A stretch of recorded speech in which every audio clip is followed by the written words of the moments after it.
$40,000 atrofida zararga kirishga o'sha bitta partiyani o'zida. Ish bor joyda kamchiliklar bo'ladi. Ha, rahmat. Mana shu eksport zanjirining eng ahamiyatlisi qaysi bosqichi? Qayta ishlashda va qadoqlashda biz jahonda birinchimiz yoki ilg'orlardanmiz deyishga hali ancha bor. Mayiz mahsulotlarimiz jahon bozorida o'rni qanday? Eksport qilish va yetishtirishda jahonda top 5likda bormiz. Mahalliy bozorga sotsak qancha foyda ko'ramiz u? Eksport qilsak qancha foyda ko'ramiz? Agar qadoqda yozilgan markirovka bo'lmasa, Iroq davlatiga siz mahsulotingizni eksport qila olmaysiz. Butun bir komanda ishlayapti, to'g'rimi? Ular ham dehqon ekan. Ular banan mahsulotlarini yetishtirib chiqarar ekan.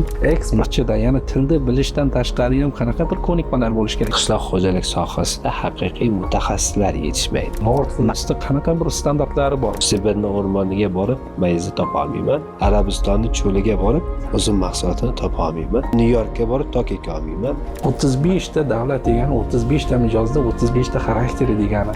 Ma'lumotlarni ingliz tilida joylashtira olmaysiz. Albatta xitoy tilida bo'lishi kerak. Eksportyor, ya'ni korxonada qaysi hujjatlari to'g'ri bo'lishi kerak? Hamkorimizni katta partiyadagi yuklari dengizda qolib ketgan.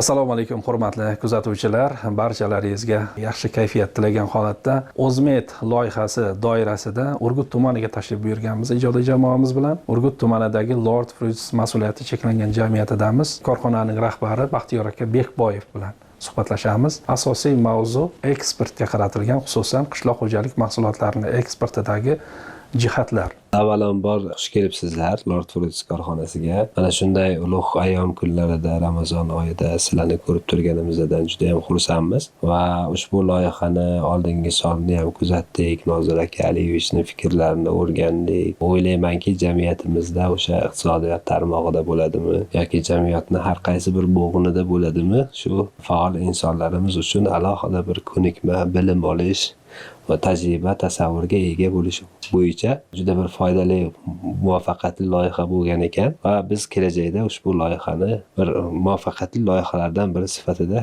ko'rishga ishonamiz va muvaffaqiyat tilab qolamiz. Xush kelibsizlar. Rahmat Baxtiyor aka. Suhbatimiz avvalida korxonaning nomi meni juda ham qiziqtirdi. Lord Foods. Mana shu Lord so'zi haqida, umuman korxonaning nomi haqida, qayerdan paydo bo'lgan, u nimani anglatadi? Mana shu haqida bir fikrlaringizni eshitsak. Avvalambor korxonani faoliyatini yo'lga qo'yishda bizaga bu korxona nafaqat tijorat yoki daromad manbai yoki bir mahsulotlarning eksporti, balkim faxr, g'urur tuyg'ulari bilan birgalikda yo'g'rilganligini o'sha alohida qayd etib o'tish kerak. Sababi bu avloddan avlodga o'tib kelayotgan tijorat hisoblanadi biz uchun. Ham o'zimizni ota-bobolarimiz hamda shu Urgut tumanidagi o'z qishlog'imizni aholisi uzoq yillardan beri quritilgan meva mahsulotlari bilan shug'ullanib kelishi va asosiy pudratchilik yoki kasb deymizmi, shu tijoratda yoki yetishtirish, dehqonchilikda asosiy yo'nalish hisoblanadi desak adashmaymiz. Shundan kelib chiqib biz nom tanlashda juda katta hayajon bilan, juda katta bir o'ylov bilan uzoq tanlagan holatda maslahatlashuvlardan keyin Lord Foods nomini tanlashga qaror qildik. Lord so'zi ingliz tilida ikkita ma'noni beradi. Biri zodagon, qirol yoki oliy nasab inson degan bo'lsa, ikkinchisi asosiy tub ma'nosi bu yaratgan Tangrini nomi degan ulug'lash bilan keladi. Shuning uchun yaratganning mevalari, yaratgan tomonidan berilgan inom sifatida fikrlashimiz doirasida shu Lord Foods degan nomni tanlashga o'zimiz shu qaror qilganmiz. Buni valigi Yevropaga chiqarganingizda, xorijga chiqarganingizda ko'proq qanday tushunadi? Bu yaratgan mevalari deb tushunadimi yoki qirol mevalarimi? Ikkala tomonlama olib qaraganda ham marketing jihatdan juda ham mos, loyiq nom topilgan deb o'ylayman. Sababi birinchi taraflama tushungan insonlar uchun o'zi tushunadiki, bu har bitta berilgan mevalar bu o'sha bobo dehqonimiz olayotgan hosili, bu yaratganning inomi. Ona yerdan, zamindan olayotgan mahsulot. Marketing tarafini o'ylab ko'radigan bo'lsak ham, birinchi tomonni tushunmaydigan insonlar bo'lganda ham ikkinchi tomoni bu demak mahsulotning sifati yuqori bo'lgan, yoki bir brend darajasida bo'lgan mahsulot ekanligi degan, chunki bu brendni shakllantirish o'zida ham nom juda katta muhim ahamiyatga egaligini hech kimga bugungi kunda marketingda sir emas. O'sha o'ziga xos ulug'vorlik berib turadi deb hisoblaymiz. Baxtiyor aka, shu korxonaning tarixi haqida qisqacha to'xtalib ketsangiz. Yuqorida aytib o'tdik, biz bu korxonani 2022-yil ro'yxatdan o'tkazganimizga qaramasdan 2022-yil fevral oyida ro'yxatdan o'tkazganmiz. Mana bugungi kunda biz 4 yoshdamiz. Lekin bizani bu mahsulotlar bilan shug'ullanishimiz yoki dehqonchilik yetishtirishimiz yoki eksportga bo'lgan harakatlarimiz uzoq ota-bobolarimizga borib taqaladi. Va bu ish jarayonida, eksport jarayonini nazarda tutadigan bo'lsak agar 50 yildan ortiqqa, ya'ni yarim asrdan ortiqqa borib taqalsa, yetishtirish, bog'dorchilik, doktorchilikni olib qaraydigan bo'lsak, aynan shu bizning hududimizda yoki shaxsan o'zimizni ota-bobomizni shu yetishtirib kelayotgan mahsulotlari bu bir asrdan ziyodroq vaqtga borib taqaladi. Oilaviy hamda ota-bobolarimiz ham, qolganlar ham, hozirgi kunda ham barchalari shu mahsulotlarni yetishtirish va ularni eksportga yo'naltirish bilan shug'ullanishadi. Qurol mevalari bugungi kunda jahonda raqobat bardosh mevalar hisoblanyaptimi, o'zini nomini oqlayaptimi? To'g'ri, o'rinli savol berib o'tdingiz. Bizaga o'sha yaratgan tomonidan berilgan inom, tuprog'imizni unumdorligi, quyoshimizni, o'lkamizni serquyoshligi hamda o'sha bizni geografik iqlimimiz joylashgan hududimizdan kelib chiqib, O'zbekistonning mevalari hech kimga sir emaski, bu dunyoda oldingi o'rinlarda turuvchi va yoxud liderlikka asosiy da'vogarlik qiluvchi mahsulotlar hisoblanadi. Tashqi ko'rinishga keladigan bo'lsak ham, misol uchun mana qora mayizimizni olib qaraydigan bo'lsak ham, bu jahon bozorida hech qanaqa bu sifatga ega bo'lgan qora mayizni yoki bu ta'mga ega bo'lgan qora mayizni biz ko'rishimiz mumkin emas. Biz ko'plab 30 ga yaqin davlatlarda bo'lganmiz, xorijiy davlatlarda, deylik tijorat tashriflarida, amaliy tashriflarda yoki ish o'rganish yoki xorijiy hamkorlarning faoliyati bilan tanishish, ular bilan yangi loyihalar muhokama qilish, faol ishtirok etib kelamiz. Va lekin shu O'zbekistonda shu tabiiy iqlimdan kelib chiqib, geografik joylashuv nuqtai nazaridan bizga yaratilgan imkoniyatlar, ya'ni meva, ho'l meva bo'ladimi, quruq meva bo'ladimi, bular jahonda asosiy yetakchi sifatga va ichki foydali bir o'zini xususiyatlariga ega bo'lgan mahsulotlar hisoblanadi. Baxtiyor aka, mana yuqorida suhbatda aytib o'tib ketdik. Mana 4 yoshda deyapsiz. Rasman ro'yxatdan o'tgan davri demak 2022-yil ekan. 4 yoshga kiribdi. 4 yosh davomida juda katta bir o'zgacha yutuqlarga erishib qo'yibdi. Ya'ni geografik nuqtai nazardan qaraydigan bo'lsak, 35 ta davlatga eksport amalga oshiribsiz. Avvalo bu orqasida juda ham katta mehnat turibdi. Mana shu o'zbek mahsulotining qaysi jihati xorijliklarda e'tiborini tortyapti? Buni aytaylik, 35 ta davlatga eksport qilishda orqasidagi mehnat, tajribangiz bilan o'rtoqlashsangiz, qanday qilib bu natijaga erishdingiz? Avvalambor bu natijalarning zamirida shak shubhasiz tom ma'noda bugungi prezidentimiz Shavkat Miromonovich Mirziyoyev tomonidan olib borilayotgan ulkan hajmli islohotlar yotibdi. Men buni quruq gap bo'lib qolmasligi uchun bir nechta misollar bilan tushuntirib berishga harakat qilaman. Sababi mana biz yuqorida aytib o'tganimizdek, avvallari biz faqatgina shu Rossiya Federatsiyasiga juda katta qiyinchiliklar bilan mahsulotlarimizni chiqarib, o'sha yerda o'zini realizatsiyasini imkoniyatini qidirib topib, turli yo'llarni qidirib mahsulotlarni realizatsiya qilishga nafaqat men yuqorida tilga olgan G'afsul Azam qishlog'idagi minglab insonlar, bugungi kundagi yuzlab shug'ullanayotgan insonlar ham xuddi men aytib o'tgan yo'lni bosib o'tgan va bugungi kunda ham o'zini dunyoqarashini almashtirib jahon bozoriga chiqib borayotgan mendan boshqa ham yana tadbirkorlar mavjud. Tom ma'noda mana shu bizaga o'sha bugungi davlat rahbarimiz, hukumatimiz tomonidan yaratib berilayotgan ulkan imkoniyatlar, olib borilayotgan islohotlar samarasi o'laroq biz islohotlarni zamirini anglab yetib, ulardan ma'lum bir ma'noda har bir soha vakillari bo'lgani kabi foydalanib qolishga harakat qilganimizda deb hisoblaymiz.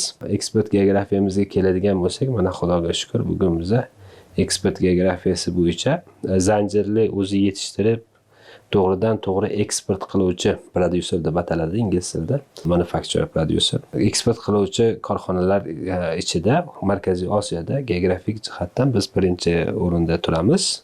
Bu ochiq statistika ma'lumotlar va bu bizni juda ham katta quvontiradi. Buni nafaqat bir moddiy manfaatdorligi yoki nima emas, oddiy bir o'sha dehqon farzandi sifatida va aynan shu tokzorlarni, aynan shu bog'larni ichida o'sib o'ngan inson sifatida buni asosan ruhiy va ma'naviy ta'siri bizga juda ham katta. Bizni kuzatuvchilarimiz ichida ko'pchiligi tadbirkorlar bo'ladigan bo'lsa, tadbirkor bo'lmagan kuzatuvchilarimiz ham juda ham ko'p.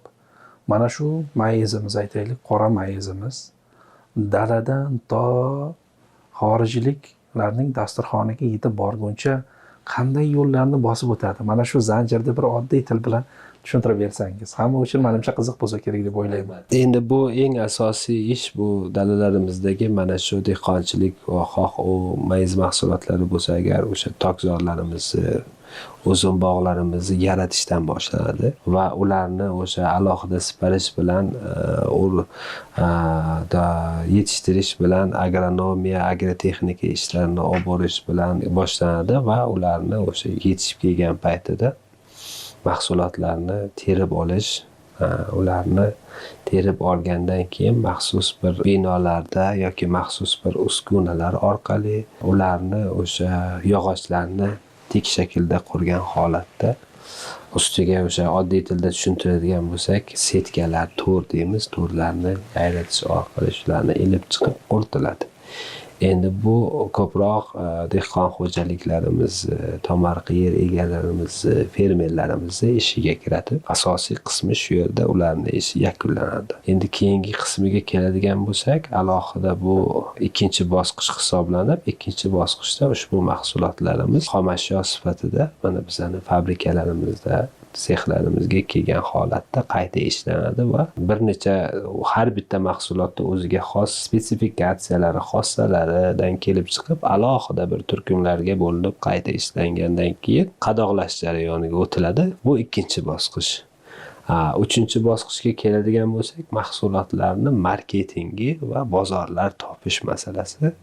Bu alohida mavzu. Buni ichiga endi oddiy marketing veb-saytlardan tortib logistika xizmatlari, yetkazib berishlar, xalqaro ko'rgazmalarda ishtirok etish va hokazo juda katta bir mavzuni o'z ichiga qamrab oladi. Oddiy dehqonning mayizini chiroyli xorijliklar oladigan darajaga keltirish uchun mana bu sexdagi texnologiyalarning o'rni qanday? Yangi O'zbekistonni shakllanishida bir Shavkat Miromonovich Mirziyoyev taraflaridan chiroyli bir ibora qo'llanilgan.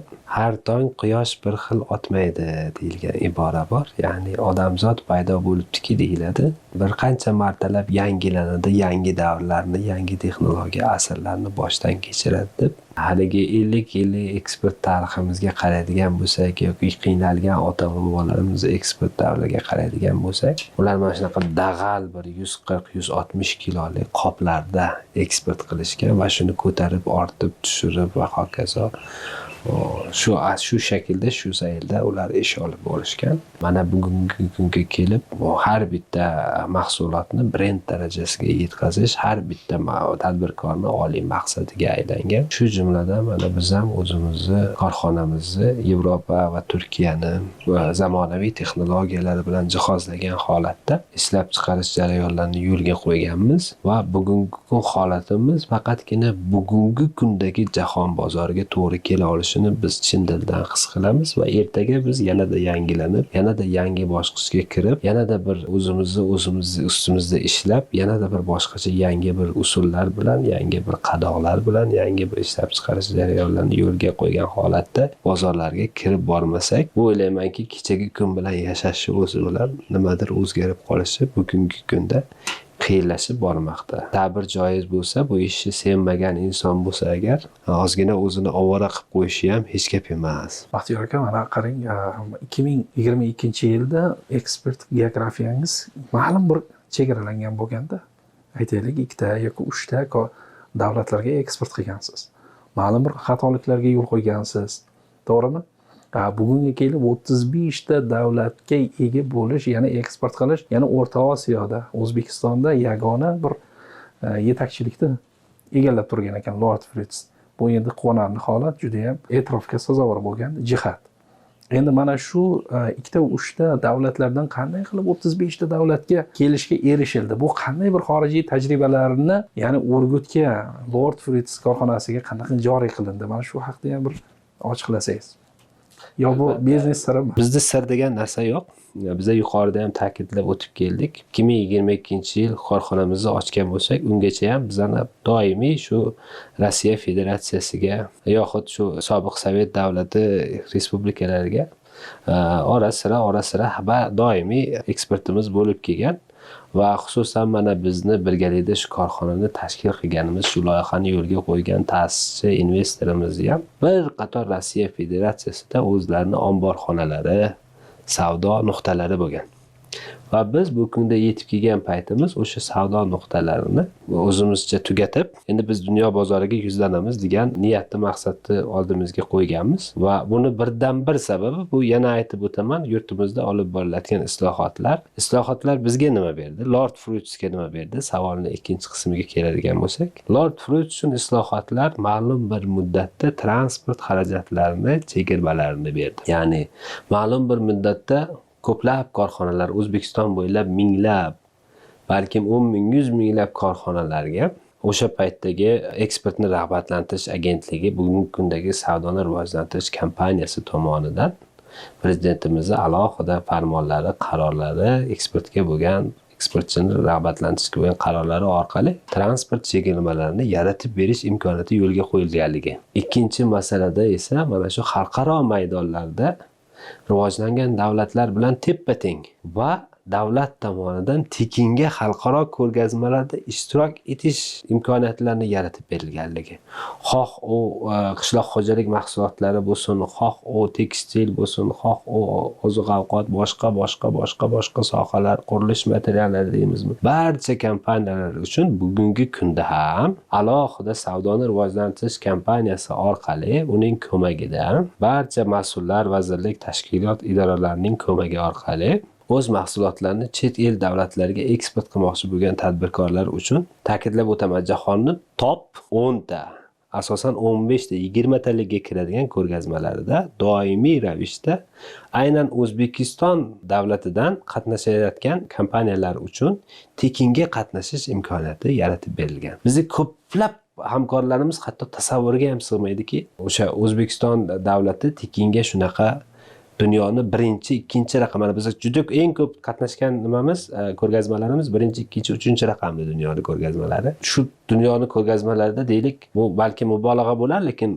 aytib o'tishimiz joiz, tasavvur qilish uchun 50 ming, 100 ming, 150 ming dollar turadigan har bitta burchakdagi joyni shuni bizga davlatimiz moliyalashtirib, kollektiv holatda, shu joy tayyorlagan holatda bizga shu sharoitlarni yaratib berib, juda katta dastak, juda katta bir yordam berib, qo'llab-quvvatlab, ham amaliy, ham qonuniy qo'llab-quvvatlab, mana shu darajamizga kelishimizga sababchi bo'ldi. Va men o'ylaymanki, eksport sohasida bo'lgan har bitta tadbirkor aynan bizning yo'limizdan yuribdi, aynan biz qo'llayotgan imtiyozlardan foydalanyapti, yaratib berilayotgan sharoitlardan foydalanib kelmoqda deb hisoblayman. Uchinchi muvaffaqiyat siriga keladigan bo'lsak, bu o'sha o'z sohamiz bizani shu faxr tuyg'usi, chunki biz qilayotgan deylik iqtisodiy ko'rsatkichlardan emas, misol uchun bizani mahsulotlarimizni O'zbekistondan ilk bor qishloq xo'jalik mahsulotini yaqinda ham Daniya Respublikasi bozoriga kirib borganligi, bu bir dehqon, ishlab chiqaruvchi va yetishtiruvchi bir dehqonni farzandi, nabirasi sifatida biz uchun juda katta faxr, sharaf hisoblanadi. Yoki bo'lmasam Gayana, Barbados, Fil suyagi qirg'og'i kabi davlatlar bilan ilk bor iqtisodiy aloqalar boshlanishiga sababchi bo'lgan kompaniya sifatida qadam qo'yganimiz, yoki bo'lmasam uzoq Afrikadagi Keniya davlatida bizning mahsulotlarimiz, Lord Fruits mahsulotlari dasturxonlarga qo'yilib iste'mol qilinayotganligi, bizning eng katta yuqori bozorlarimiz bu Kanada, Amerika Qo'shma Shtatlari, Meksika, Germaniya va Saudiya Arabistoni kabi davlatlar bo'lib turganligi bizni o'z-o'zimizdan faxr tuyg'usini beradi va shu sohani ichida, shu bog'larni ichida o'sgan inson sifatida, oddiy dehqon bolasi sifatida nafaqat bir tadbirkorlik, eksportchilik tuyg'usi, balkim shu o'zini shaxsiy g'ururi, faxri bo'lgan tuyg'usi sifatida biz o'zimizni sohaga yondashamiz va men o'ylaymanki, har bir qaysi soha bo'lishidan qat'iy nazar, har bir sohaga albatta o'ziga xos bir mehr bilan, o'ziga xos bir yaxshi ko'rish bilan yondashilsa, men o'ylayman, har qaysi inson shu o'z sohasida muvaffaqiyatli bo'lish imkoniyatiga ega. Biz yana statistikaga qaytadigan bo'lsak, 35 ta davlat, ham biz endi 2025-yil yakunlari bo'yicha oladigan bo'lsak 34 ta, yana mana yaqinda yana bitta eksportimiz 35 ta davlat deb e'tirof etyapsiz. Bu juda ham quvonarli holat. Ya'ni agar eksport miqdoriga keladigan bo'lsak, aytaylik, siz o'zingiz bir intervyuzda ko'rib qoldim. Uchun undan 4 million dollarni tashkil etadi deyapsiz. Bu hazilakam ish emas. Katta mehnat yotibdi. Buni orqasida bittagina odam emas, albatta bitta rahbar emas yoki bir tijorat direktori emas yoki o'sha xalqaro ko'rgazmalarda targ'ib etayotgan inson emas, butun bir komanda ishlayapti, to'g'rimi? Albatta. Jamoa ishlayapti. Mana bu jamoani o'sha har bitta insonni o'sha eksport qilish ko'nikmasi bo'lishi kerak, bilimi bo'lishi kerak, madaniyati bo'lishi kerak. Mana bunaqa jamoani ahamiyati qanday? Bu jamoani qancha muddat ketdi mana shu darajaga yetkazishingizga? Avvalambor juda ajoyib savol bo'ldi, katta rahmat. Bitta qismiga qo'shilmayman. Biz jamoani bu darajaga yetkazmadik, bizni jamoa shu darajaga yetkazdi deb hisoblayman men. Sababi kuch birlikda, agar ishlab chiqarish jarayonida mahsulotni xom ashyosini qayta ishlashda yoki bo'lmasam mahsulotni tannarxini shakllantirishida, bu bosqichlarda bizni vazifamiz, rolimiz nolga teng.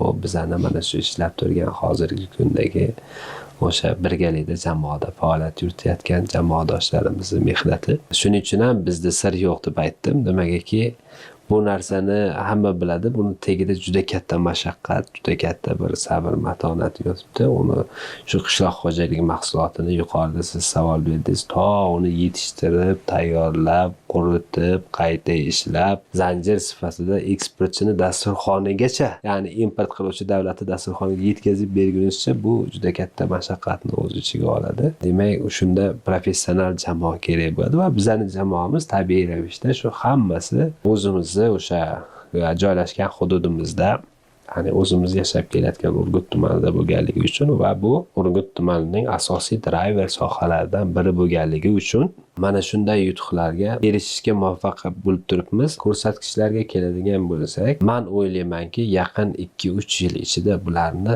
1 emas, 5 emas, 10 barobarga o'sish mumkin deb hisoblayman. Eksport geografiyasini eng asosiy ulug' maqsadimiz shu 100 ta davlatga yetkazish va eksport hajmini bir necha 10 barobarga oshirishni biz o'z oldimizga asosiy maqsad qilib qo'yganmiz. Men o'ylaymanki, agar biz 4 yilda 30 dan ziyod davlatlarning bozoriga kirib borgan bo'lsak, albatta 10 yil ichida albatta 100 dan oshiq davlatlarning bozoriga kirib, albatta 10 karradan ziyodroq eksport qilishga ko'zimiz yetadi, ishonamiz. Chunki biz jahon bozorida har qanaqa shaklda ham olib qarasak yangimiz va yangidan kirib kelyapmiz va bizni o'sha ilk bosqichda yo'l qo'ygan xatolarimiz, to'plagan tajribalarimiz orqali men o'ylaymanki, yaqin kelajakda, yaqin 10 yillar ichida bizning korxonamizning geografiyasi kamida shu dunyoning 50% qamrash imkoniyatiga egaligiga biz aminmiz va buni biz mana bir qismini, kichkina qismi bo'ladigan bo'lsa ham qisqa muddat ichida bajarishga muvaffaqiyat bo'lib turibmiz. Baxtiyor aka, mana hamkorlik haqida gapirsak, aytaylik, mahalliy dehqonlar Lord Fruits kompaniyasi bilan qanday hamkorlik qila olishi mumkin? Misol uchun, mana shu bobo dehqonlarimiz bor, eng tajribali dehqonlar bor. Mana shu mayizni mana shu holatga keltiradigan, mana shu bo'yicha tajriba bor, bilim bor va bir necha yillardan beri yetishtirib kelayotgan dehqonlarimiz bor, lekin bu to'g'ridan to'g'ri eksport qila olmaydi. Lord Fruits'da qanaqa bir standartlari bor? U dehqonlar qanday siz bilan bog'lanib hamkorlik qila olishi mumkin? Bu ham quvonarli, ham achinarli va og'riqli nuqta desak ham to'g'ri bo'ladi. Bizada Bizning xalqimiz, ya'ni o'zbek xalqi, O'zbekiston xalqi juda ham mehnatkash, oliyjanob, bag'ri keng, juda ham bir yerga mehr bergan, yerni ulug'lagan, aziz deb hisoblagan, juda ham bir tokzorlik, bog'dorchilik rivojlangan soha hisoblanadi. Shu bilan birga bizda qishloq xo'jalik sohasida haqiqiy mutaxassislar yetishmaydi. Bugun jahon yana yuqorida o'sha quyidagi faktlarga to'xtalishga majburmiz. Bugun jahonda har kun nimadir o'zgaryapti. Ya'ni o'tgan 2 yil oldin boshqa standart bo'lsa, 4 yil oldin boshqa standart, 10 yil oldin boshqa standart edi, bir joyda turmaydi. O'sha ishlab chiqarish jarayoni bir nechta zanjirlardan iborat bo'lsa, birinchi asosiy zanjirni bu bizning dehqon fermerlarimiz va tomorqa yer egallarimiz, shu yetishtiruvchilarimiz egallaydi. Bu birinchi zanjirni, demak, jahon bozorida Made in Uzbekistan, ya'ni O'zbekistonda ishlab chiqarilgan brendini shakllantirishdagi ahamiyati juda katta va beqiyos. Ayniqsa qishloq xo'jaligi mahsulotlari bu tabiiy mahsulot hisoblanganligi uchun o'sha o'zini zaruriy texnik, agronomik ishlov berish va zaruriy o'g'itlar, minerallar bilan ta'minlash, organik mahsulotlarni yetishtirish. Bilasizmi? Mana jahon bozorida organika mutaxassislarga yoki ekspertlarga sir emas, bu 50% dan 150% narxda farq qiladi. Prezidentimiz ham alohida urg'u berib aytibdilarki, bozorlarni emas, bozorini topish kerak, qo'shimcha qiymat yaratilgan bozorlarni, yuqori qiymatli bozorlarga kirib borish kerak degan masalani alohida jonkuyarlik bilan aytibdilar va buni tagida asl o'sha dehqonlarimizni va bizni eksportchilarni yuqori daromad olishimiz va hayotimizning farovonlashishi, iqtisodiy, ijtimoiy ahvolimizni yaxshilash yotibdi. Va biz buni bugungi kunda tushunishimiz kerak bo'ladigan bo'lsa, o'sha yirikroq fermer xo'jaliklarida, dehqon xo'jaliklarimizda, tomorqa yer egallarimiz o'sha kerakli bugungi kundagi dasturlarni mana Qishloq xo'jalik vazirligidan olishlari mumkin ma'lumotlarni, joylardagi qishloq xo'jalik boshqarmalaridan, karantin agentligi, bir qator o'simliklar himoyasi va karantin, bir qator tashkilotlarimiz bor, mana bu sohaga mas'ul bo'lgan, ular bugungi kunda faol ish olib borishyapti. Shularni texnologiyasi asosida yetishtirilsa va mana bizga kelib so'ralsa ham, maslahat so'ralsa ham yoki biz hattoki oldidan shartnoma qilishga ham tayyormiz. Mahsulotlarni o'sha aynan biz sotib olishga kafolat berishimiz va ularni eksportini biz yo'lga qo'yib berishga tayyorligimizni ham bildirishga tayyorimizki, biz bergan yo'l-yo'riqlar bilan shu mahsulotlar yetkazib berilsa, yetishtirib berilsa, biz bugungi kunda juda ham katta bir mamnuniyatga, muvaffaqiyatga ega bo'lardik. Men o'ylayman, bu o'z vaqti bilan, zamoni bilan albatta bu masalalar o'zini yechimini topadi. Sababi xalqimiz, takror aytaman, juda ham mehnatsevar, tirishqoq, juda ham bir yerni, bog'ni hurmat qilgan, bir nonni, tuzni, hamma narsani bir mehnatga bog'lagan. Men o'ylayman, bunaqa dunyoda juda ham kam bunaqa mehnatsevar xalqlar biz ko'rganmiz, lekin bu darajada bir mehnatsevar, tirishqoq, bir intiluvchi millat ko'rmaganmiz. Xudo xolasa, ba'zi dehqonlarimiz, fermerlarimiz shu kunga qadar anglab yetishdiki, shu zamonaviy texnologiyalar, mineral o'g'itlarni qo'llash, zamonaviy uslublarda yetishtirish bu juda ham muhimligini yoki organik mahsulotlarni yetishtirish muhimligini yoki bo'lmasam zamonaviy standartlarda mahsulot yetishtirish muhimligini bugungi kunda chuqur anglab yetishganlarga men aminman. Qolganlar ham men o'ylaymanki, bu bozor iqtisodiyoti. Bu yerda raqobat juda kuchli. Hamma o'zini mahsulotini yuqori qiymatda, qo'shilgan qiymat bilan realizatsiya qilish yoki bozorga olib chiqishni xohlaydi. Men o'ylayman, yaqin kelajakda albatta bu ham amalga oshadi. Baxtiyor aka, mana shu hamkor dehqonlaringiz bilan avvalo o'sha xom ashyo mayiz mahsulotlari bo'ladimi yoki olxo'ri, turshagimi, shu turshak mahsulotlari umuman olganda eksport qiladigan mahsulotlaringizni xom ashyosini olib kelishda korxona tomonidan biron bir talablar qo'yadimi? Standart talablari, aytaylik, shakli mana shuncha bo'lishi kerak, namligi shuncha bo'lishi kerak yoki yetishtirish jarayoningizda mana bu mineral o'g'itlardan ko'ra organik o'g'itlarni ko'proq berishingiz kerak, chunki jahon hozir organikaga juda ham, tabiiy mahsulotlarga juda ham talab oshib boryapti. Mana shunaqangi talablar qo'yiladimi korxona tomonidan? Albatta, chunki biz shartnoma imzolashimizdan oldin bizga xorijiy hamkorimiz aniq, tiniq yuksak darajadagi talablarni qo'yadi. Bugungi bozor, bugungi iste'molchi u kechagi iste'molchi emas.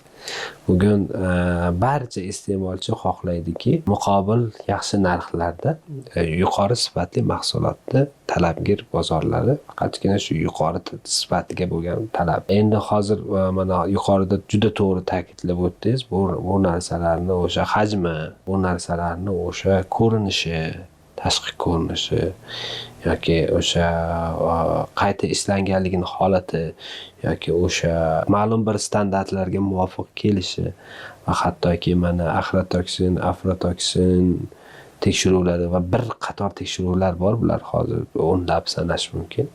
Shulardan o'tmasligiga albatta biz ham qaraymiz. Chunki bu bizani yo yaxshi holatda hamkorligimizni to'xtab qolishiga olib keladi, yomon holatda esa bizani iqtisodiy zarar ko'rishimizga ham, bizani ya'ni zararimizga ham ishlab qolish ehtimoli bor. Shuning uchun bugungi dunyo kechagi dunyo emas. Bugungi dunyoda tabiiy mahsulot bo'lishiga qaramasdan albatta o'zini o'sha hajmi, kalibri deymiz, o'zini o'sha ichki xossalari va o'sha kimyoviy testlardan, laboratoriy testlardan o'tmasligiga juda ko'p narsa bog'liq va agar biz mabodo buni payqab qolmagan taqdirimizda ham biz tekshirib olamiz-ku, tekshirib olmagan taqdirimizda ham yoki laboratoriya testlarida yangilik tushungan paytimizda ham biz albatta buni oqibatida yoki hamkorlarni yo'qotamiz yoki bo'lmasam o'sha hamkor kompaniyaga biz ma'lum bir miqdordagi summani to'lab berishga ham majbur bo'lamiz va bunaqa holatlar bizda har yili har zamon uchrab keladi. Sababi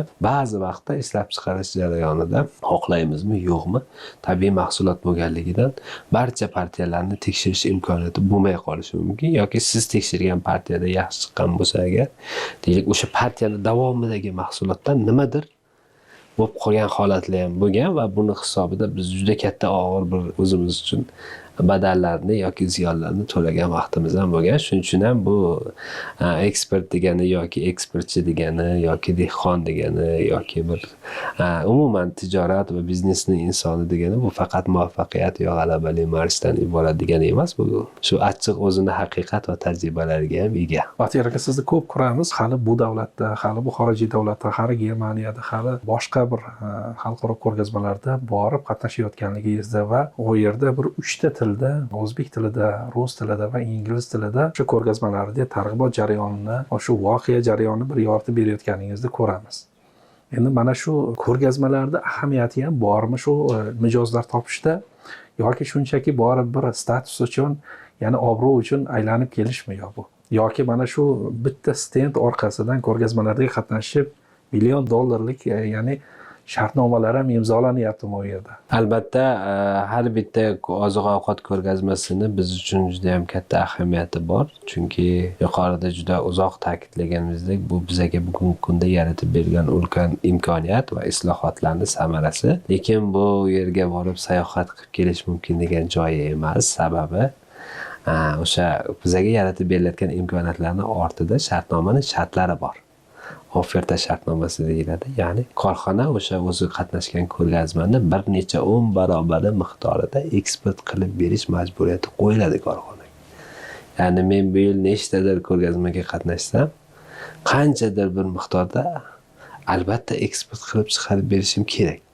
U meni aynan aylanib kelishim uchun yoki anaqa yoki bo'lmasam ko'rgazma bilan bog'liq bo'lmagan xarajatlar bor. Deylik, bu safar xarajatlari deymiz, mehmonxona xarajatlari, ovqatlanish xarajatlari, yurish-turish, ko'rgazmadan oldingi shoppingmi, ko'rgazmadan keyingi dam olishmi, mana bunaqa masalalar o'zbekchilikda bularning hammasi baribir o'z hisobingizdan qilinadigan va yana masalaning bir tarafi bor. Bu ko'rgazmalarga faqatgina reytingi yuqori bo'lgan, faqatgina o'zini ko'rsatkichlariga ega bo'lgan korxonalar qatnashishi mumkin va tavsiya qilinadi.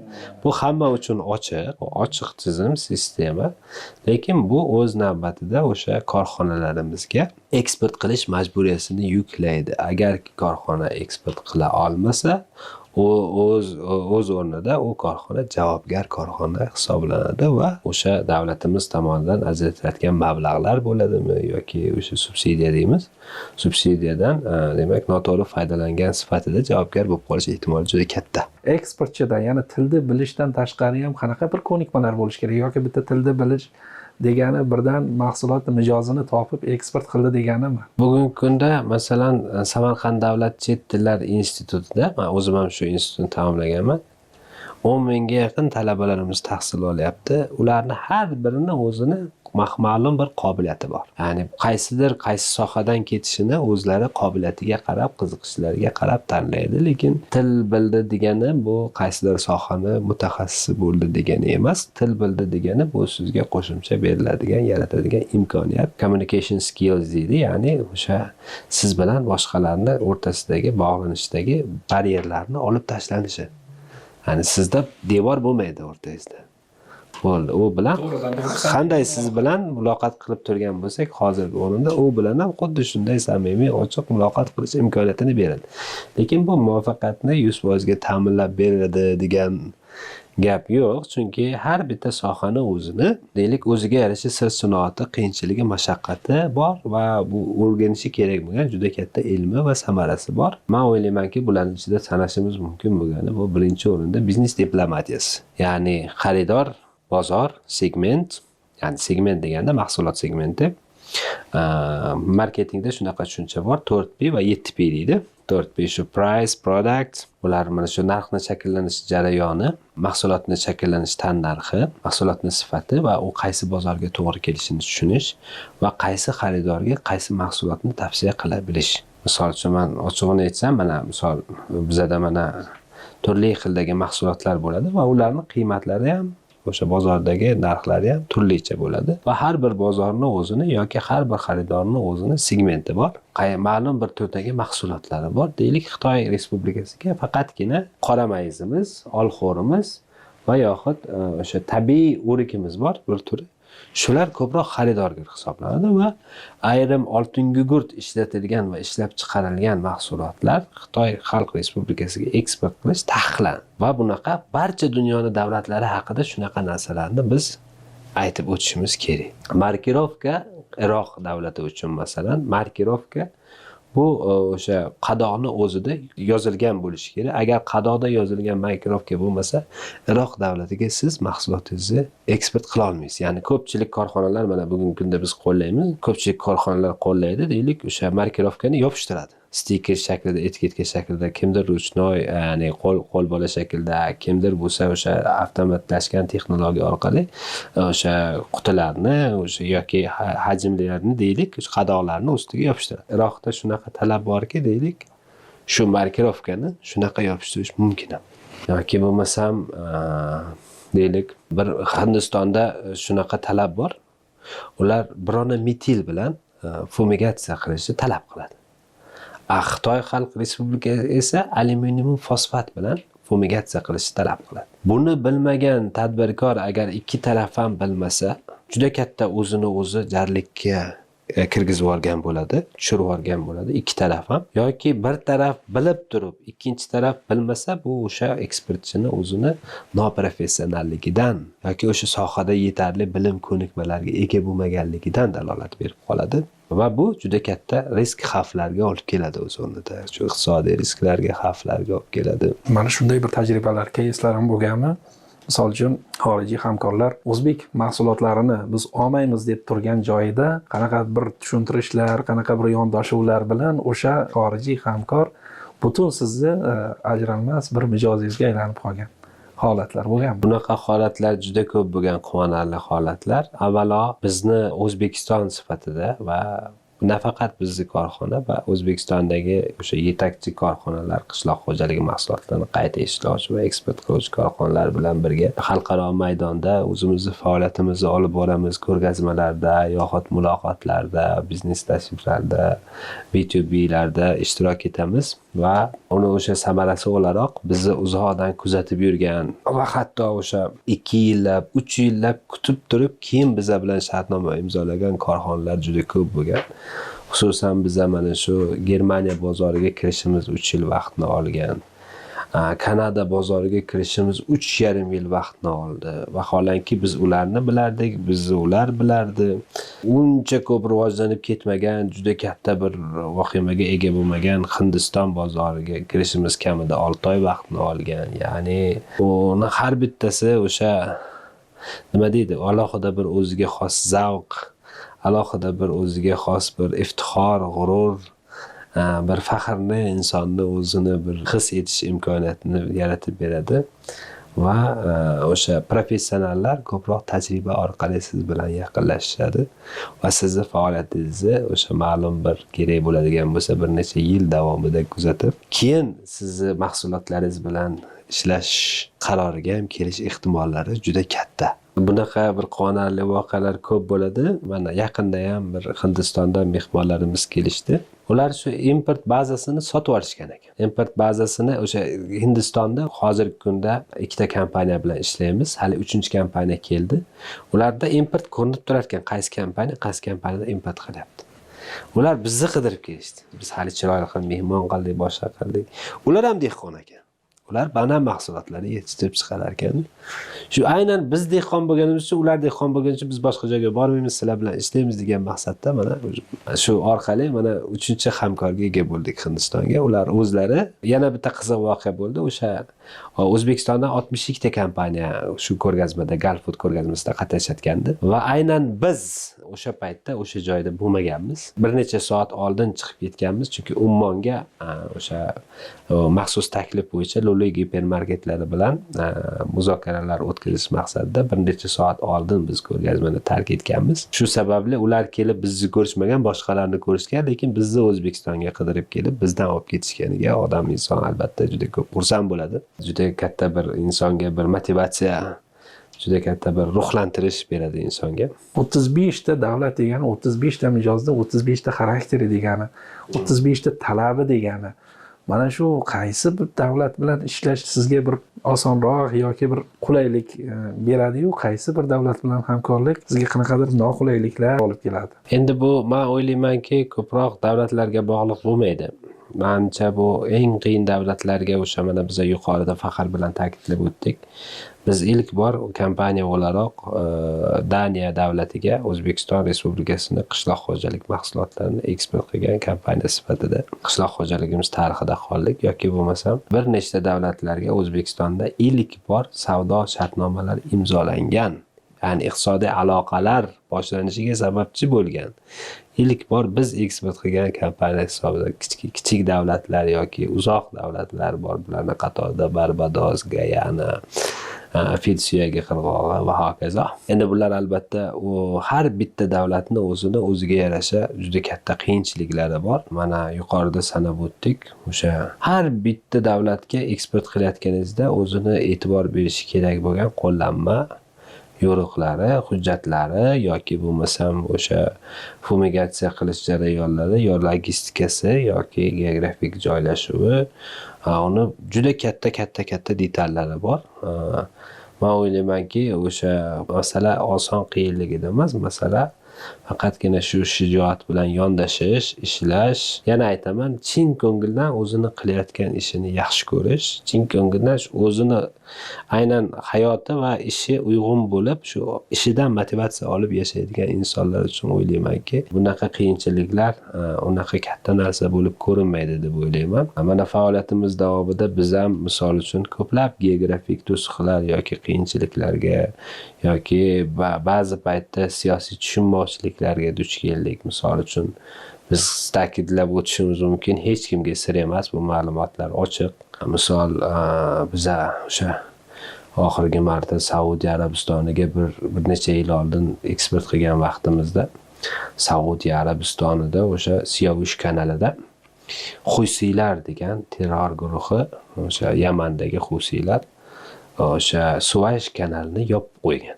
Ya'ni bu orqali bizning mahsulotlarimiz, ya'ni yetkazib berish shartlari CIF bo'lgan. Buni mutaxassislar, ekspertlar juda yaxshi tushunadi. CIF ya'ni biz o'sha punktgacha yetkazib borishni o'z zimmamizga olamiz. Ya'ni mahsulotni eson-omon Saudiya Arabistonining Jidda portigacha yetkazib berish bizning zimmamizda bo'lgan va baxtga qarshi uzoq yil ishlab kelayotgan hamkorimiz, samarali ishlayotgan hamkorimizni katta partiyadagi yuklari dengizda qolib ketgan. Bu yerda endi o'sha sudna deydi, o'sha transportirovkani, ya'ni transportni yo'lagini amalga oshiriladigan yirik jahonning logistika kompaniyalari bor, kemasozlik kompaniyalari. Bular tashishlarni amalga oshiradi va biz o'z o'rnida double landlocked country bo'lganimiz uchun, ya'ni dengizga biz faqat ikkita davlat orqali chiqa olganimiz uchun biz kamida yuklarimizni Eronning Bandar Abbos portidan yoki bo'lmasam o'sha Turkiyaning Mersin portidan chiqarishga majburmiz.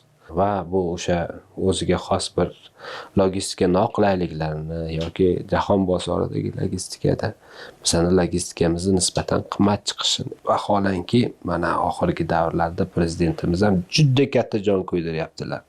Mana bunga misol qilib amaliy natijalarni aytsa bo'ladi, o'sha O'zbekiston, Xitoy, Qirg'iziston loyihasini boshlanganligi va u yerda juda katta temir yo'l qurilish ishlari boshlanganligi va yaqin yillarda Xudo xohlasa Xitoy orqali temir yo'llarimiz bog'lanishi va bu orqali Osiyoni deyarli teng yarmiga chiqish imkoniyatiga ega bo'lishimiz quvonarli. Yoki bo'lmasam siyosiy tahlikali vaziyatga qaramasdan O'zbekiston, Afg'oniston, Pokiston yo'lagini tashkil etish va Chorbahor portiga chiqish, u yoqdan Qarachi portiga chiqish, shu temir yo'lakni tashkil etish orqali o'sha davlatimizning eksportyorlari korxonalarini oldida turgan yukini yengillashtirish bo'yicha alohida har bir tashriflarda jon kuydirib gapiradilar. Va alohida shu bizani eksportchi korxonalarimiz, kompaniyalarimizni qo'llab-quvvatlash bo'yicha ma'lum bir dasturlar, qonunlar, loyihalar ishlab chiqilgan. Endi keyin shu Siyovush kanalida qolib ketgani sababli ular bizga hatto axborot ham bermaydi-da. Mana shu joyda turibdi deydi, bo'ldi. Chunki u yerda konteyner, men bilmayman, 500 ta ham bo'ladi, 2000 ta ham bo'ladi. Ya'ni bizga o'xshagan kompaniyalarning bir qator kompaniyalarning mahsulotlari juda yirik kemalarda jahon bo'yicha tashuvlari, logistikalari amalga oshiriladi. Va shunda Misrga qaytarib tashlab yuborilgan. Ya'ni kema Misrga qolgan, yuklar Misrga tushirilgan. Bo'ldi, tamom. Biz shuni 3 oy harakat qilib qaytadan Saudiyaga olib bordik. Ya'ni u yerda hamkorimiz biz bilan yaxshi miqdordagi tovarni aylanmalarini qilayotganligi uchun, bizni oldindan taniganligi uchun, biz bilan ishlash tajribasi bo'lganligi uchun sabr qilib kutib turdi va biz bilan sudlashmadi yoki janjallashmadi. Lekin o'sha mana shu 2 oy orada sovuqchilik bo'lib, u ham har kun bizdan so'rab turib, biz ham ularga har kun hisobotini berib, mana hozir kema mana shunaqa ahvolda ekan, mana shunaqa bo'lyapti, mana Suvayish kanali. Vaholanki o'zi Saudiyaning kompaniyasi va u yerda o'zini ichida, ya'ni o'sha yerda qo'shni davlatlarda yuz berayotgan holat va o'sha Suvayish kanali, Suvayish Channel deydi. O'sha kanal aynan o'sha Jidda portiga va Saudiya Arabistoniga olib boradigan joy. Endi ular ham yaxshi ma'lumotga ega bo'lgan bu haqda. Biz ham lekin o'z o'rnida o'sha javobgarlik, yetkazib berish javobgarligi shartnoma shartlariga ko'ra bizni bo'ynimizda bo'lganligi uchun. Chunki xaridor har doim haq degan tushuncha bor va bugungi kunda siz to'liq zanjirni o'z bo'yningizga olmasangiz, hech qaysi bir xaridor sizdan sotib olishni istamaydi. Bor, o'zi tashkil qiladiganlar ham bor. Bu yaqin yo'nalishlardagi korxonalar, hamkorlar, ular o'zi bir nima arzonroqqa tushiray logistikani deb tashkil qilishga harakat qiladi, lekin ko'proq uzoqda joylashgan davlatlar yoki qo'shimcha qiymatli davlatlar ko'proq bu masalani o'sha mahsulotni ishlab chiqaruvchi zimmasiga yuklaydi. Va yana bir karra shunaqa mahsulotimiz bo'lgan, bu Kuvayt davlatiga jo'natganmiz. Shunda shartnoma asosida va to'lovlari to'lanmagan, biz majbur bo'lganmiz mahsulotni o'zini bir ilojini qilib qaytarib olib kelishga va o'zini to'lagan to'lovlarni qaytarib berishga majbur bo'lgan vaqtimiz ham bo'lgan. Yoki bo'lmasam xuddi shunaqa voqea Turkiyada sodir bo'lganligi. Misol uchun endi bilib bo'lmaydi, shartnoma qilishyapti, shartlarini kelishyapti, lekin shartlarga rioya qilish davrida qanaqadir bir ayyorona bir holatlar yuzaga kelyapti. Yoki bo'lmasam bir karra bir O'zbekistonda shunaqa hodisa bo'ldi. Xitoyga kiraverishda O'zbekistondan kirayotgan olxo'ri mahsulotlarni fumigatsiya qilish maqsadga muvofiq deb topilmadi. Endi bizda fumigatsiyalash Respublika o'simliklar karantini va himoyasi agentligi tomonidan amalga oshiriladi.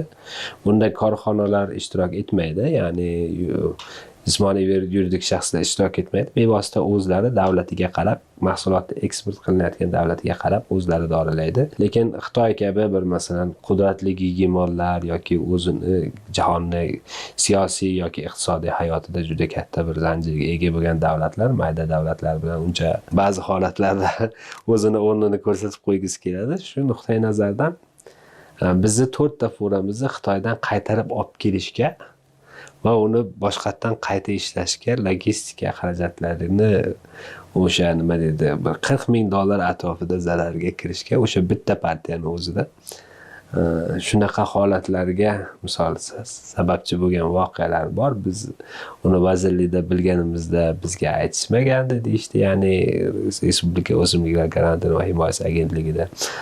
Biz bilishimiz bo'yicha bu respublika bo'yicha 40 dan ziyod demak partiya yuklar shunaqa bo'lgan va bizniki 1 emas, 2 emas, 4 partiyamiz, 4 ta shartnomamiz yuki qaytib kelgan. Chunki Xitoy o'sha paytda biz bilan juda katta shartnomasi bo'lgan va 10 ta kompaniyani, 10 ga yaqin korxonani 40 dan ziyod o'sha imzolagan shartnoma mollari O'zbekistonga qaytarib olib kelishga, Xitoydan qaytarib olib kirib kelishga majbur bo'lingan.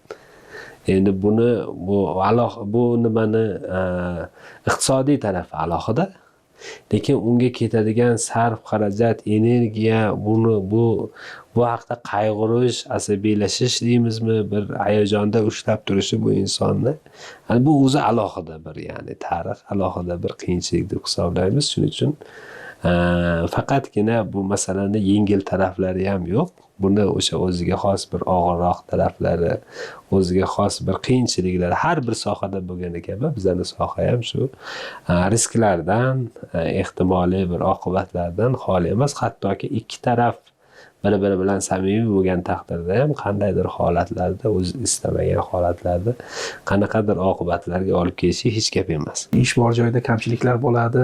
Bir xatolikka yo'l qo'yganingizdan keyin mana keyingi eksportimda mana shu xatoni qilmayman deysiz, to'g'rilayman deysiz.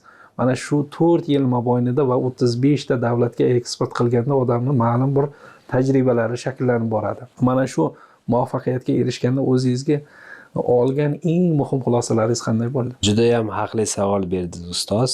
Men sizni fikringizga juda ham qo'shilaman. Mana hozir naqadar biz o'sha yutuqlar yoki muvaffaqiyatlar yoki yaratib berilayotgan islohotlar orqali imkoniyatlar haqida gapirmaylik. Bu sohada o'sha bizani o'zimiz tomonimizdan yo'lga qo'yilgan xatolar bugungi kunda juda katta. Biz mana tinmasdan deyarli har yili Galf davlatlari, ya'ni Arab dengizi davlatlari bilan yoki Yevropa davlatlari, xususan o'sha Italiya, Germaniya, Fransiya, Shveysariya, Chexiya kabi davlatlar yoki Kanada, Qo'shma Shtatlar, Meksika yoki Osiyoda oladigan bo'lsak Xitoy, Koreya, bu davlatlarni tajribasini izchil o'rganyapmiz va biz buni bilamizki, biz bugungi kunda o'sha mahsulotlarni yetishtirishdan tortib to uni qayta ishlash va eksportga tayyorlash jarayonida uni qadoqlashgacha bo'lgan jarayoni va qadoqlashni o'zida ham hali juda ham katta orqadamiz. Biz ta'kidlab o'taman yana, Made in Uzbekistan, ya'ni O'zbekistonda ishlab chiqarilgan belgisi bugun dunyoda qishloq xo'jalik mahsulotlari bo'yicha yuqori. Ya'ni biz hech kimdan kam joyimiz yo'qligini ta'kidlab ayta olamiz. Lekin hali bizni korxonalarimizda eng ko'p meni korxonamda ayb deb hisoblaydigan bo'lsam, qolgan korxonalarda ham hali qilinishi kerak bo'lgan ishlar, o'zini ustida ishlashi kerak bo'lgan sohalar, jarayonlari juda katta. Mana hozir yuqorida siz bilan tanishib chiqdik. Biz ham yaxshigina loyihalar ustida turibmiz, yaxshigina proyektlar qilyapmiz va vaholanki bu o'sha proyektlar kechagi qilayotgan ishimizni bugunga to'g'ri kelmasligidan. Ya'ni bu proyektlar bizga majburiy investitsiya orqali o'zimizni o'sha ishlab chiqarayotgan mahsulotlarimizni yanada takomillashtirish, ularni haqiqiy xalqaro jahon standartlariga muvofiq ishlab chiqarishni yo'lga qo'yish hamda g'urur bilan, iftixor bilan Made in Uzbekistan yoki Lord Fruits brendlari orqali shu dunyoga o'zimizning mahsulotlarimizni yanada izchilroq, yanada ko'proq miqdorda, yanada kengroq hududga yetkazib berishni ta'minlash. Bu borada hozir bittalab sanaydigan bo'lsak juda katta nima deydi, o'rganishimiz kerak bo'lgan, yo'lga qo'yishimiz kerak bo'lgan, to'g'rilashimiz kerak bo'lgan juda katta masalalar turibdi. Vaholanki buni hammasi o'sha yuqorida siz aytganingiz kelib chiqqan tajriba orqali biz buni o'zimizga anglab yetdik. Misol uchun biz o'sha hattoki Xitoyda yoki Yevropada mahsulot qadoqlashni yoki ishlab chiqarishni, qayta ishlashni san'at darajasiga yetkazgan kompaniyalarni ko'rdik va ular bilan hamkorlik qildik.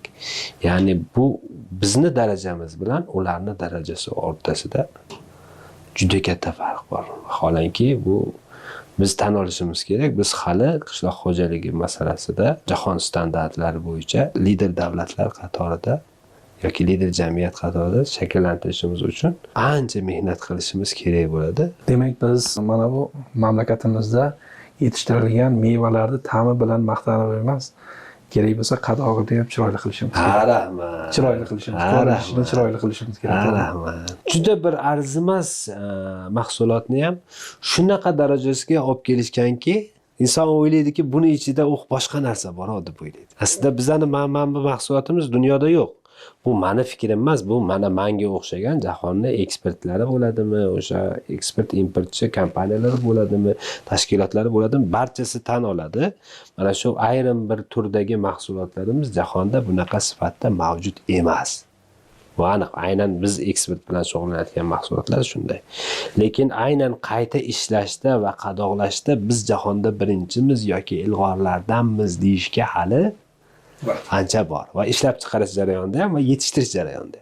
Buni biz bundan ziyod ishlab chiqarishimiz kerak, bundan ziyod qayta ishlashimiz kerak, bundan ziyod yetishtirishimiz kerak. Bu bo'yicha qilinadigan ishlar nima deydi? Buni misol uchun oddiy teoriyada bir necha soatlab gapirish mumkin yoki amaliyotda bir necha yillab amalga oshirish kerak bo'lgan narsalar. Basir aka, mana bu zanjir haqida so'zimiz avvalida gaplashdik-da, mana eksport zanjiri yetishtirishdan boshlab to xorijiy mamlakatlardagi yoki xorijlik hamkorlarning dasturxonigacha yetib borguncha ma'lum bir bosqichlardan o'tadi dedik. Yoki ma'lum bir chig'iriqlardan o'tadi dedik. Mana shu eksport zanjirining eng ahamiyatlisi qaysi bosqichi siz uchun, misol uchun? Menimcha birinchi bosqich bu dehqonniki, bobo dehqonniki, fermerlarimizniki, tomorqa erigan shularning bosqichi eng muhim bosqich. Sababi yana takror aytaman, bu qishloq xo'jalik mahsulotlari. Bu yerda asosan shu dehqonni mehnatiga, ona yerimizni, zaminimizni va serquyosh o'lkamizni tabiatiga bog'liq bo'lgan narsa. Menimcha men o'ylaymanki, keyingi zanjirlar bu ikkinchi darajali narsalar. Sababi bizda asosan mahsulot bor. Ya'ni men qanday, misol uchun Sibirning o'rmoniga borib mayizni topa olmayman. Arabistonning cho'liga borib o'zim mahsulotini topa olmayman. Nyu-Yorkka borib tok eka olmayman. Bu hammasi mana shu yaratgan tomonidan berilgan shu serquyosh zaminimiz, mana shu jannat makon o'lkamiz va bizni shu yerda tug'ilib o'sganligimiz va mana shu yerda dehqonlarimiz shunaqa mahsulotlarni yetishtirayotganligida. Lekin yana takroran aytaman, dehqonlar bo'ladimi, ishlab chiqaruvchilar biz bo'lamizmi, qayta ishlovchilar, eksport qiluvchilar bo'ladimi, hali qiladigan ishlarimiz oldimizda juda ko'p. Hali bajarishi kerak bo'lgan, oldimizga qo'yishimiz kerak bo'lgan, yechimini kutayotgan masala, muammolarimiz juda ko'p va o'shanda biz aynan dunyoning top davlatlari darajasiga chiqish imkoniyatimiz qishloq xo'jaligi sohasida shak shubhasiz imkoniyat mavjud. Biz ozgina harakat qilib, qanaqadir natijalarga erishyapmizmi?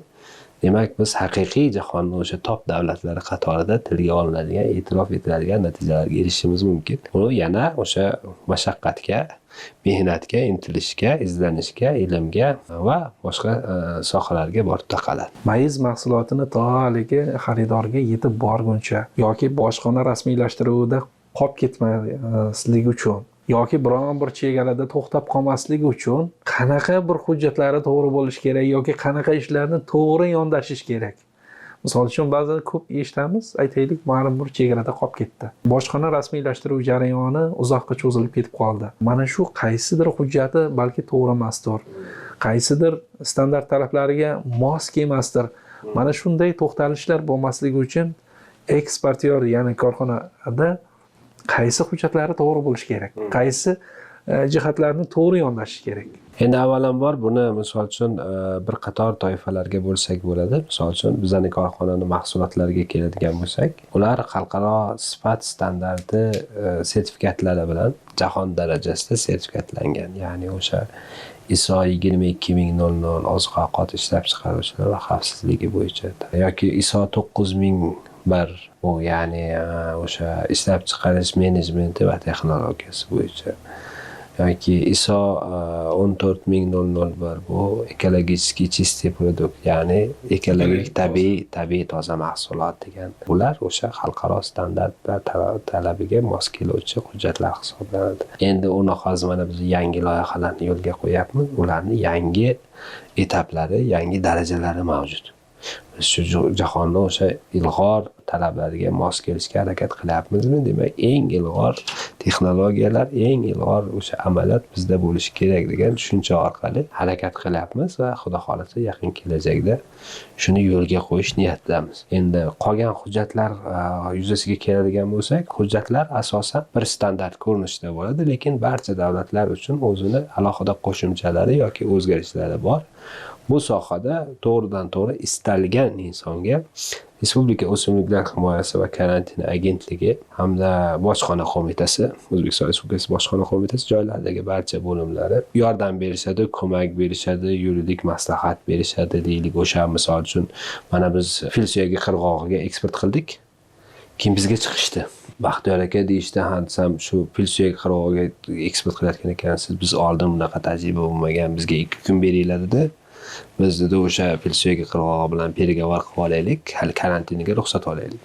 Yoki Daniyaga mahsulot eksport qilayotganimizda ham shunaqa bo'ldi. Bizga chiqishdi, shu Lord Protsga chiqib, shu Respublika O'simliklar va karantini himoyasi mutaxassislari bir necha kun muhlat talab qilib, ya'ni o'sha oldin u davlat bilan karantin shartlarini kelishib, ularni o'sha zararsizlantirish, fumigatsiya qilish yoki qaysidir bir mahsulotlarni qay tartibda o'sha hujjatlarni rasmiylashtirish bo'yicha avval ular bilan pergovor o'tkazib, ya'ni muzokaralar o'tkazib, keyin bizni hujjatlarga kirish shunaqa jarayonlari ham bo'ldi. Shuning uchun har bitta davlat bu individual masala, alohida masala.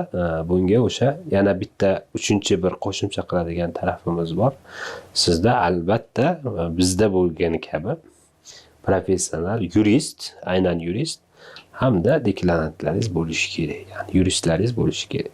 U shartnoma bo'ladimi, detallari bo'ladimi, kelishuvlar, xalqaro nizolar bo'ladimi yoki kelishuvlar bo'ladimi, u hujjatlarni rasmiylashtirish bo'ladimi, sizda albatta professional darajadagi yurist va broker bo'lishi kerak va eksport qiluvchi insonning o'zi ham albatta geografik jihatdan tushunchalarga ega bo'lishi kerak, iqtisodiy bilimga ega bo'lishi kerak, jahon xaritasini ko'z oldiga keltira olishi kerak, qaysi davlatlarda qanaqa talablar bor, arab o'lkalari bor, faqat ingliz tilida etiketka bilan mahsulotni ma'lumotlari bilan siz chiqishingiz mumkin. Ayrim davlatlarga arab ingliz tilida qo'llashingiz kerak. Ayrim davlatlar bor faqat o'zini ona tilisini, davlat tilisini tan oladi. Masalan, Xitoyda siz misol uchun mahsulot haqidagi o'sha ishlab chiqaruvchi qadog'ingizda ma'lumotlarni ingliz tilida joylashtira olmaysiz. Albatta Xitoy tilida u bo'lishi kerak. Va albatta siz ham Xitoy tilidan bilim ko'nikmangiz bo'lishi kerak va albatta sizni o'sha professional xotimingiz yoki shu vazifani bajaruvchi insoningiz bo'lishi kerakki, o'sha mahsulotlar alal oqibat Xitoy chegarasida yo'q qilib olinishi ham ehtimoli mavjud.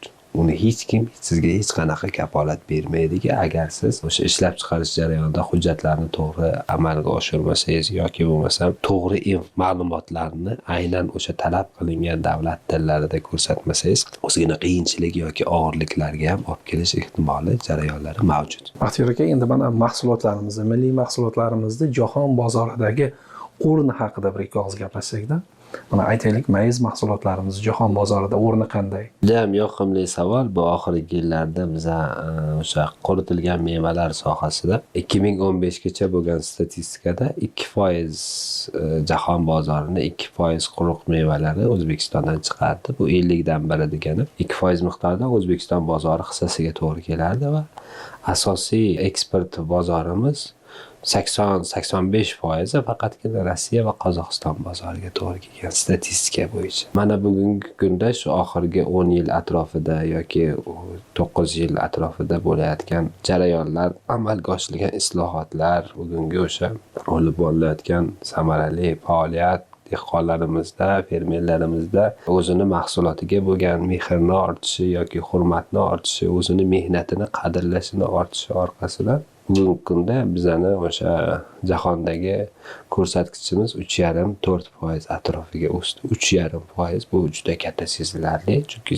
qishloq xo'jaligi tabiiy soha, bunda birdaniga hamma narsa o'zgarib. Sababi bir bog'ni yaratishingiz uchun necha yillab vaqt kerak bo'ladi. Bir mahsulotni bog'ini yaratish uchun bu oddiy tadbirkorlik narsasi emas, qanaqadir xom ashyodan. To'g'ri, bu tabiiy, bu qishloq xo'jaligi mahsuloti bo'lganligi uchun ulkan vaqt kerak bo'ladi. Shuning uchun 3,5-4% ga yaqinlashib boryapmiz yildan yilga. Bu juda quvonarli holat va mana hozir juda quvonch bilan biz o'sha faxr bilan tilga olishimiz mumkin. Biz mayiz mahsulotlarini yetishtirish va eksport qilishda ham, o'rik mahsulotlarini yetishtirish va eksport qilishda ham, olxo'ri mahsulotlarini eksport qilish va yetishtirishda ham jahonda top 5likda bormiz. Va bu bizani juda katta yutug'imiz. Bu haqda biza oldinlari umuman gapirsam u yoqda tursin. To'g'risi xayolimizni bir chekkasida ham o'tmagan, sababi mana o'sha bizani masalan Urgut tumanida yoxud shu G'oz qishlog'ida yashagan va bir necha yillar, 10lab, 50 yillab shu mahsulotlarni yetishtirish, qayta ishlash yoki savdosi, tijorati bilan shug'ullangan insonlarning ichida o'sgan sifatida ayta olamanki, shu Rossiyada ochiq bozor, yopiq bozor yoki ulgurji bozorlarda katta omborxonalar, savdo markazlari, sovuqlarda 30-40-50 gradusda sotib yurgan insonlarimiz. Va bugun biz bemalol o'zimizni mana kompaniyamizga ega bo'lib, ya'ni O'zbekistonimizdan turib, o'zimiz, oilamiz bag'rida, yaqinlarimiz bag'rida shu hech qayerga bormasdan dunyoni o'sha mana degan rivojlangan davlatlari bilan tijorat qilish, ularni dasturxoniga aynan bizni o'zimizni bog'da o'sgan mahsulotlarni yetkazib berish imkoniyatiga ega bo'lib turibmiz. Bu albatta insonga o'ziga xos bir g'urur, faxr tuyg'usini beradi. Batir aka, menga bir qiziq savolda. Mana siz eksportni tanladingiz, to'g'rimi? Hozir suhbatimizda aytib o'tib ketdingizki, 99% mahsulotlarimiz eksportda dedingiz. 1-2% bo'lmasa mahalliy bozorda, lekin asosan eksportga yo'naltirilgan dedingiz.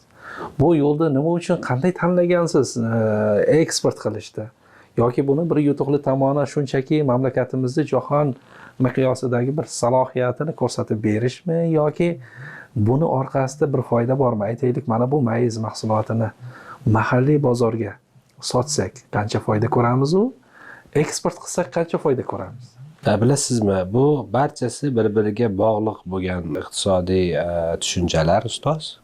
Shaxsan mana alohida misollar bilan gapiradigan bo'lsak, oxirgi 1-2 yil oldin bizda piyoz mahsulotlari dalalarda qolib ketdi. Uni yig'ishtirish xarajatlari dehqonlarimizning xarajatlarini qoplamadi. Va yoxud ayrim bir boshqa mahsulotlar bilan shunaqa voqealar yuz berib qoldi. Buni qishloq xo'jalik xodimlarimiz, qishloq xo'jalik vazirligidagi va barcha bo'g'inlardagi tizimlardagi rahbariyat buni juda yaxshi biladi. Bu og'riqli shunaqa muammo yuzaga kelib qoldi. Nima uchun men bu narsani tilga olyapman? Agar eksportchi bo'lmasa yoki eksport qiluvchi inson bo'lmasa, dehqon o'z mahsulotlarini yetarli bir darajadagi narxga, navoga olib chiqishi qiyin.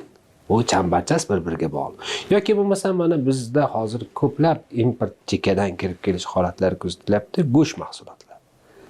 Agar bizda chorvador, dehqon shuni mutanosib ravishda yetishtirilganda edi, shunaqa chorva masalalari bugungi kunda bizani o'sha muammolar sifatida ko'rilmayotgan yoxud tashqaridan bir import sifatida olib kirilmayotgan bo'lgan bo'lardi. Bu bir-biri bilan chambarchas zanjirli bog'liq. Ana endi bu yoqda keyin yana bitta narsa bor. Eksport bu yana bitta plus tarafi, bu xorijiy valyuta degani. masalani uchinchi bitta tarafi bor. Deylik, mana mayiz mahsuloti bugungi kunda bizda bozorlarimizda qoniqarli narxda, dehqon ham mamnun, eksportyor yoki ishlab chiqaruvchi ham mamnun, importyor ham jahon bozorida mamnun. Ana endi agar bugun demak bitta eksportchi 10 taga aylansa, 10 ta eksportchi 100 taga aylansa, bitta baxtiyor 4 ta bo'lsa, 4 ta baxtiyor 40 ta bo'lsa, qarabsizki 10 yildan keyin dehqonning ham qadr qimmati oshadi. To'xta deydi, mahsulotimni deydi 5 so'm sotmayman, 10 so'm bugun mahsulotim deydi. Demak, talab ko'payib. Albatta, va dunyoda ham biz o'shani kirib boramizki, Made in Uzbekistan degan, ya'ni O'zbekistonda ishlab chiqarilgan degan to'liq tushuncha, brend, haqiqiy bir g'ururli bir brend paydo bo'ladi va biz bunga yaqinmiz, juda yaqinmiz. Katta, qattiq, mashaqqatli yo'limiz bor, lekin yaqinmiz. Shu ayniqsa qishloq xo'jalik mahsulotlariga yaqinmiz, sababi bu tabiiy mahsulotlar bo'lganligi uchun bizaniki ta'mi, o'sha tabiiy tarkibida bo'lgan o'zini xususiyatlari jihatdan bizaniki tengsizdir jahonda. Buni nafaqat biz, buni o'sha xalqaro importyorlar, ekspertlar, ya'ni qishloq xo'jalik mahsulotlari import eksport bilan shug'ullanuvchi mutaxassislar o'zlari alohida e'tirof etishadi va tan olishadi va bu biz uchun juda katta quvonarli va faxrli holat. Shu jarayon bor ekan, demak eksportchini o'rni shu jamiyatda o'sha ishlab chiqaruvchi, yetishtiruvchi bilan o'sha importyorni o'rtasida bevosita jahon bozorlarida kerak bo'ladigan bo'lsa qo'shimcha qiymat yaratilgan yuqori qiymatli bozorlarga kirib borish orqali belgilanadi. Kelgusidagi rejalar haqida ham gaplashsakda, keyingi 5 yillikdagi rejalar qanday? Geografiyani qanchaga ko'tarish haqida fikrlaringizni eshitsak yoki eksport qiymatini yana qanchaga oshirish niyatlari bor? Yig'ilgan tajribadan kelib chiqib yoki berilayotgan juda katta yoritib berilayotgan imkoniyatlar, yaratilgan shart-sharoitlardan kelib chiqib va o'sha yig'ilgan tajribadan kelib chiqib biz to'liq oldimizga yuksak marralarni qo'ya olamiz. Bu albatta qiyin bo'lmaydi. Buning uchun o'zimizni ustimizda ishlashimiz kerak bo'ladi. Buning uchun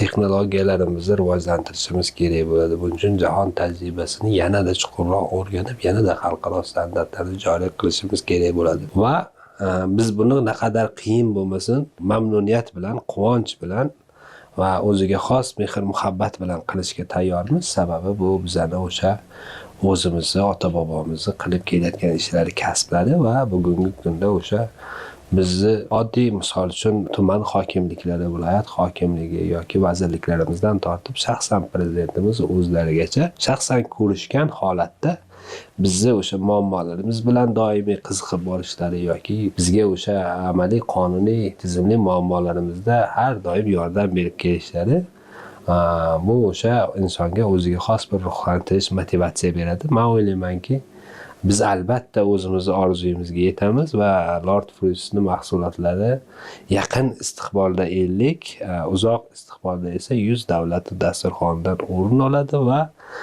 bugungi kundagi iqtisodiy ko'rsatkichlar eng kamida 10 barobar ziyodaroqqa ko'tariladi degan yaxshi niyat bilan harakat qilyapmiz. Niyatlaringizga yeting. Mana shu sohaga kirib keladigan yoshlarimizga, ayniqsa eksportyor, tadbirkor bo'laman degan yoshlarimizga tavsiyalaringiz qanday? Yosh tadbirkorlar qaysi jihatlarni ko'proq o'zlashtirish kerak agarda qishloq xo'jalik mahsulotlarini eksportyor tadbirkori bo'laman desa? Endi albatta bu narsa birinchi o'rinda har bitta insonni maktabdan, kerak bo'lsa bog'chadan boshlab ta'lim tarbiyasida. Chunki mana biz suhbatimiz davomida alohida ta'kidlab o'tdik, chet tillar. Boshqa sohalarga iqtisodiyot, boshqa sohalar bo'lsa, u boshqa demak bilimlar kerak bo'ladi. Har bitta soha albatta o'zini bilimiga, albatta o'zini bir ko'nikmalariga, albatta o'zini bir intellektual rivojlanishiga ega bo'lishi kerak deb hisoblaymiz.